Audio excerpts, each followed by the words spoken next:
परिवार। हर रोज की तरह आज भी जब पूनम जी स्नान करके जैसे ही बाथरूम से बाहर निकलने लगी, अचानक से पैर अपने ही लापरवाही से गिराए एक छोटे से साबुन पर आ पड़ा। अचानक से शरीर का संतुलन बिगड़ गया। झटके से पैर फिसला और हादसे ने संभलने का मौका भी नहीं दिया।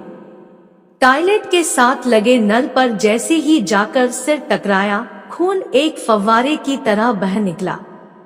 कूल्हे के दर्द ने बता दिया कि आज यह जिस्म नियंत्रण से बाहर है। आंखों के आगे अंधेरा छा गया। कौन कहता है कि हादसे सिर्फ सड़कों पर ही होते हैं? घर में भी ऐसा भयानक वक्त उसके साथ आ सकता है। ऐसा तो पूनम जी ने सपने में भी नहीं सोचा था। बड़ी मुश्किल से उसने खुद को संभाला। आज अपनी मदद खुद करनी थी, इसलिए हिम्मत भी बहुत जरूरी थी। किसी तरह खुद को घसीटकर बाथरूम से बाहर बेडरूम में लाई तो बेड के साथ वाले टेबल पर फोन पड़ा था। यह टेबल बाथरूम है, उसने आज तक कभी सोचा ही नहीं था। दर्द की चीखों ने एक झटके में ही आज उसे उसकी औकात दिखा दी। फर्श पर रेंगती रेंगती फोन तक पहुंची। अपनी सहेली रमा को फोन किया। कहते हैं ना, जब दुख आता है तो ईश्वर समाधान का भी एक द्वार जरूर खोल कर रखते हैं। रमा फोन को उस वक्त हाथों में ही लिए बैठी थी। फोन सुनते ही बेटा विनय के साथ थोड़ी ही देर में पूनम के घर के बाहर थी। दरवाजा अंदर से बंद था। रमा भागकर पीछे गई। विनय दीवार पर चढ़कर रसोई की खिड़की से अंदर गया। खून से लथपथ पूनम जमीन पर पड़ी करा रही थी। माँ बेटे दोनों ने मिलकर उसे गाड़ी में बिठाया और तुरंत अस्पताल ले गए। थोड़ी देर में डॉक्टर ने बताया कि माथे पर टाके लगे हैं और कुल्ले की हड्डी भी टूट गई है। तकरीबन 1 से 1.5 महीने तक चल फिर नहीं पाएगी। यह सब सुनते ही रमा बहुत दुखी हुई। विनय ने माँ से पूछा कि अब क्या किया जाए माँ? बेटा मुकेश नोएडा में रहता है, उसे ही खबर देनी होगी। क्या तुम जानती हो उसे? विनय ने पूछा। आप दोनों की दोस्ती कैसे हुई माँ? विनय एक साथ माँ से जी के बारे में जानने को उत्सुक हुआ। नहीं, एक बार ही मिली हूँ उससे, जब पूनम की रिटायरमेंट की पार्टी थी। मुकेश अपनी पत्नी महक और दोनों बच्चों के साथ आया था, तभी पूनम ने मिलवाया था। बात करते करते रमा कई साल पीछे चली गई और एकदम से बातों के बहाव में बहने लगी। बहुत ही अलग वक्त था। पूनम और मैं एक ही स्कूल में टीचर थी। पूनम एक बहुत ही मेहनती और कम बोलने वाली शख्सियत के रूप में जानी जाती थी। अपने काम में ही ज्यादा व्यस्त रहती थी। स्कूल के दौरान अच्छा वक्त हमने साथ बिताया। रिटायरमेंट के बाद भी मुझे कभी कभार फोन कर लेती थी। आज देखो, इस संकट की घड़ी में उन्होंने मुझे ही याद किया। कहते कहते रमा भावुक हो गई। पूनम ने अपने जीवन का काफी बड़ा हिस्सा अकेले ही बिताया है। पति आर्मी में थे, साल में 3-4 बार आते थे। बेटे मुकेश की परवरिश की सारी जिम्मेदारी पूनम पर ही थी। पूनम एक अच्छी गुरु ही नहीं बल्कि माँ भी बहुत अच्छी थी। बेटे को आत्मविश्वासी संस्कारी बनाने में उसने अपना पूरा वात्सल्य और विवेक लगा दिया। उसे अपने जीवन के फैसले लेने का अधिकार दिया। पति जब भी आते ज्यादा समय पत्नी के साथ ही बिताते। बेटे की ओर ज्यादा तवज्जो कभी दिया ही नहीं, इसलिए मुकेश माँ के ही ज्यादा करीब रहा। नोएडा में किसी बड़ी कंपनी में बतौर इंजीनियर काम करता है। किसी पार्टी में महक मिली तो शादी का मन भी उसी से बना लिया। 9 साल हो गए हैं उनकी शादी को। 6 साल पहले मोतीलाल जी पूनम के पति रिटायरमेंट लेकर आ गए थे। पति पत्नी बहुत खुश थे, खूब सैर सपाटे किए। 3 साल पहले पूनम स्कूल से जब रिटायर हुई तो मोतीलाल जी ने बहुत बड़ी पार्टी की थी। पूनम बताती थी कि उसके बाद से उनका स्वास्थ्य गिरने लगा। मदिरा और धूम्रपान की आदत से उनकी पहले एक फिर दूसरी किडनी ने काम करना बंद कर दिया। पति को अच्छे से अच्छे डॉक्टर के पास लेकर गई, लेकिन कुछ फर्क नहीं पड़ा। सारी जमा पूंजी इलाज में चली गई। बेटे की अपनी जिम्मेदारियां थी, इसलिए उसे कुछ नहीं कहा। पति ज्यादा समय तक बीमारी से नहीं लड़ पाए और एक दिन पत्नी को अकेला छोड़कर हमेशा के लिए इस संसार से विदा हो गए। पूनम की टूटी हालत मैंने देखी थी।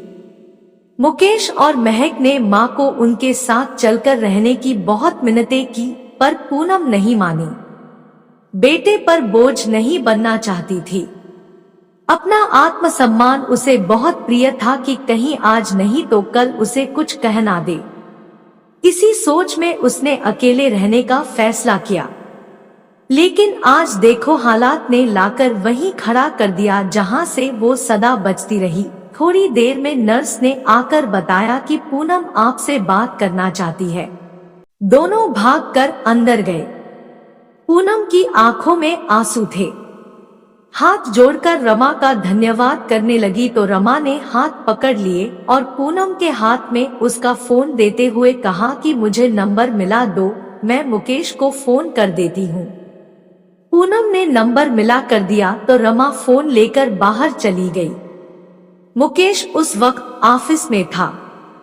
फोन उसके डेस्क पर पड़ा बज रहा था। उसके अगल बगल में बैठने वाले उसके दोस्त आज लंच कहां से मंगवाया जाए इस बात पर बहस कर रहे थे। एक दोस्त बोला, अरे भाई, एक तो तुम चुप नहीं कर रहे, ऊपर से यह फोन बजे जा रहा है, ये मुकेश है। कहा? दूसरा दोस्त बोला, मुकेश बॉस के कमरे में है। मुकेश की अच्छाई और काबिलियत का हम सब ही नहीं, बॉस भी फायदा उठाता है। जब देखो मुकेश पर एक के बाद एक जिम्मेदारी डालता रहता है। बिल्कुल सही कह रहा है। अच्छे लोगों में बस यही बात बुरी होती है कि किसी को ना नहीं कर सकते। हमारा मुकेश बेचारा भी बस ऐसा ही है, सबकी मदद करता है। अरे वो देखो, सामने से मुकेश आ भी गया। मुकेश यार, तेरा फोन बजे जा रहा है।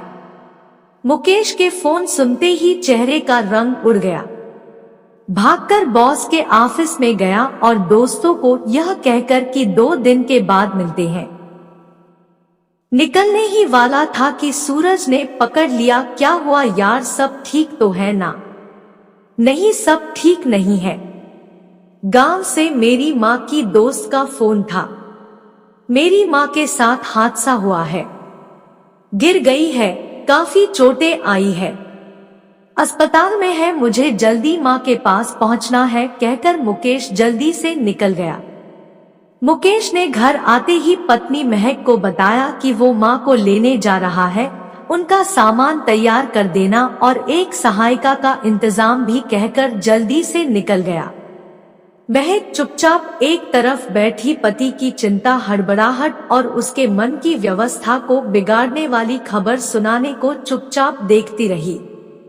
अभी 2 साल पहले ही उसने नौकरी शुरू की, घर की थोड़ी आर्थिक व्यवस्था संभलने लगी। बैंक की नौकरी मिली। बच्चों के साथ अब कभी कभार शॉपिंग या बाहर अच्छे रेस्तरां में खाने के लिए सोचना नहीं पड़ता था। इस नई दैनिक चर्या के साथ महक ने अपना अच्छा तालमेल बिठा लिया था। लेकिन अब माँ के आने से फिर से एक नई शुरुआत, मन से वो इस आगमन के लिए बिल्कुल तैयार नहीं थी।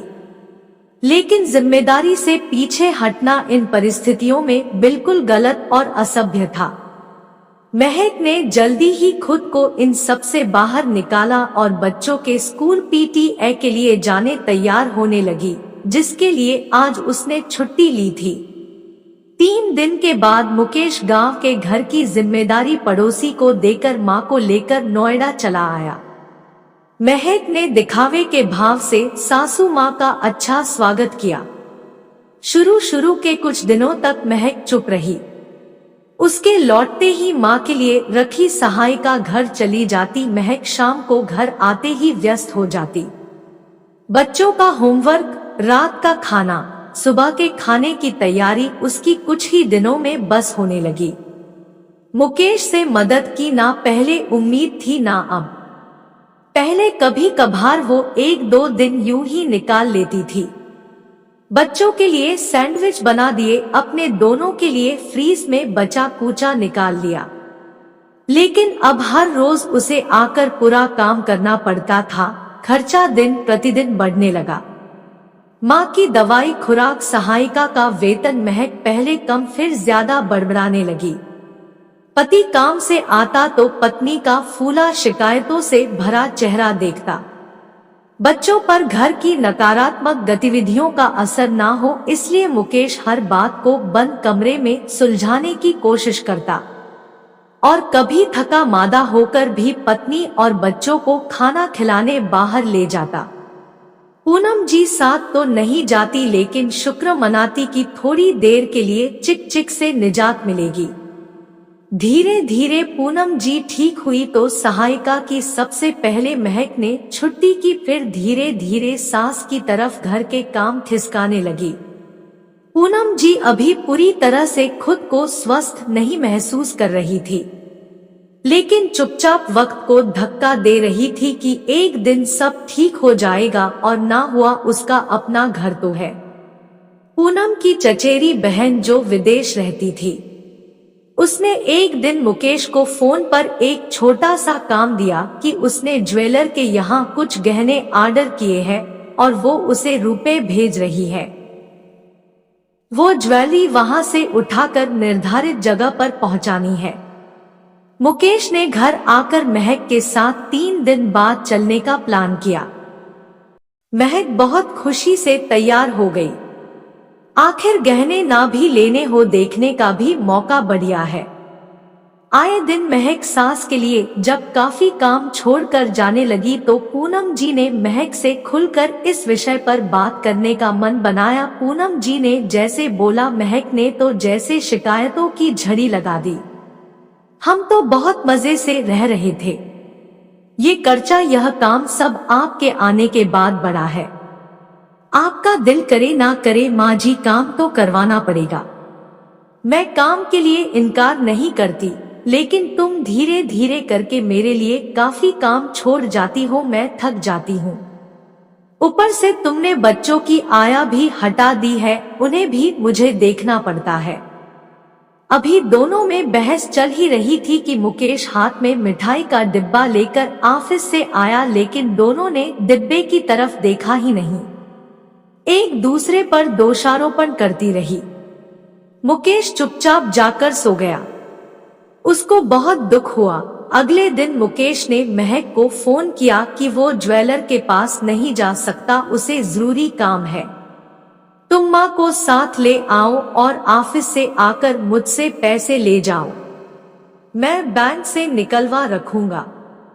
महक सास को ले जाना तो नहीं चाहती थी, लेकिन इतने पैसे और गहनों के साथ अकेले होने का जोखिम भी नहीं लेना चाहती थी, इसलिए माँ को ले जाना जरूरी था। दोनों मुकेश के ऑफिस में 12 बजे तक पहुंच गई। मुकेश बहुत व्यस्त था। शीशे की दीवारों में से नजर आ रहा था कि बहुत सारे लोगों को बंद कमरे में किसी विषय पर संबोधित कर रहा था। दोनों सास बहू बड़ा गर्व महसूस कर रही थी।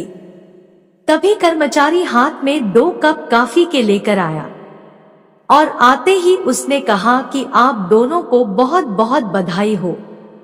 दोनों हैरानी से उसकी तरफ देखने लगी। वो उनके चेहरों की भाषा समझे बिना ही बोलता रहा।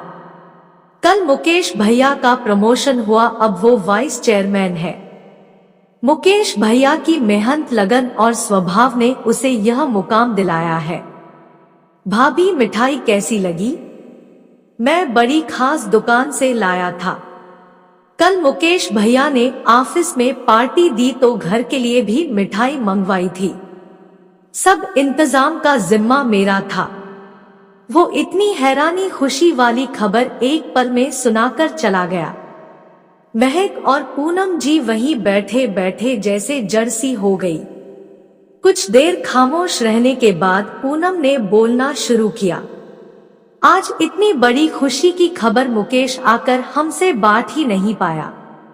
मिठाई भी लेकर आया और मैंने एक पल के लिए उस डिब्बे की तरफ देखा भी नहीं। उसे इस दिन का पता नहीं कब से इंतजार था। हर छोटी बड़ी अपनी कामयाबी आकर मुझसे आकर बांटता था। आज अंदर ही अंदर चोट लिया उसने खुद को। खुशियां पीछे रह गई, घटिया बातें खास हो गई। कैसी परिस्थितियां पैदा कर दी है मैंने अपने ही बेटे के घर की। सोचा था कभी बहू बेटे की गृहस्थी की खुशियों के आड़े नहीं आऊंगी। आपसी प्रेम प्यार समझ कभी कम नहीं होने दूंगी। लेकिन कहाँ कर पाई अपनी ही शिकायतें हर रोज। कभी नहीं पूछा कि तू बता बेटा तेरा दिन कैसा गया, थका हुआ आ रहा है। सबको खुश रखना चाहता है, बाहर लेकर जा रहा है। मैं इस बात से प्रसन्न हूँ कि थोड़ी देर के लिए मैं शांति में बैठूंगी।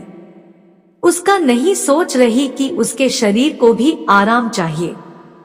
माना कि काम में मदद नहीं कर पा रही लेकिन पैसों से तो मदद कर सकती थी। गांव में होती वहां भी तो अपना खर्चा करती, लेकिन नहीं, यहाँ भी मैं स्वार्थी बन गई। जानती हो महक, ये जो घर के मर्दों को जो अचानक से बीमारियां लग जाती है, ये शुगर ब्लड प्रेशर, इसकी बहुत वजह तो ये घर के तनाव जो कारण अकारण हम ही पैदा कर देती है। मैंने फैसला ले लिया, मैं वापस गांव चली जाऊंगी। मेरे लिए तुम सबकी खुशी पहले है, बाकी सब बाद में। महक हैरान थी कि माँ कैसे बड़ी सहजता से हर झगड़े तनाव का इल्जाम अपने ऊपर ले रही है। इतना बड़ा दिल सच में एक माँ का ही हो सकता है। सच तो यह है कि वो ही अपनी सास को अपने घर में अपना नहीं पा रही थी, इसलिए हर छोटी बात को बड़ा बनाकर घर का माहौल खराब कर रही थी। मुकेश का स्वास्थ्य, बच्चों की एक सही माहौल में परवरिश, माँ के प्रति फर्ज, इन सब में उसकी भूमिका भी उतनी ही जरूरी है जितनी मुकेश की। वहीं बैठे बैठे सारा मन के विषाद का अंधेरा जैसे छटने लगा। एक सुंदर कल की तस्वीर नजर आने लगी। माँ की आंखों में जो उसके लिए प्रेम था वो नजर आने लगा। सासू माँ का हाथ में पकड़कर बोली, नहीं माँ, आप कहीं नहीं जाएगी, आप हमेशा हमारे साथ रहेगी, हमें आपकी जरूरत है। आज दिल पर जो प्रेम की दस्तक हुई है उसे जीवन के भीतर लाना है। मुझे अपनी हर गलती दिखाई भी दे रही है और उसे सुधारने का रास्ता भी।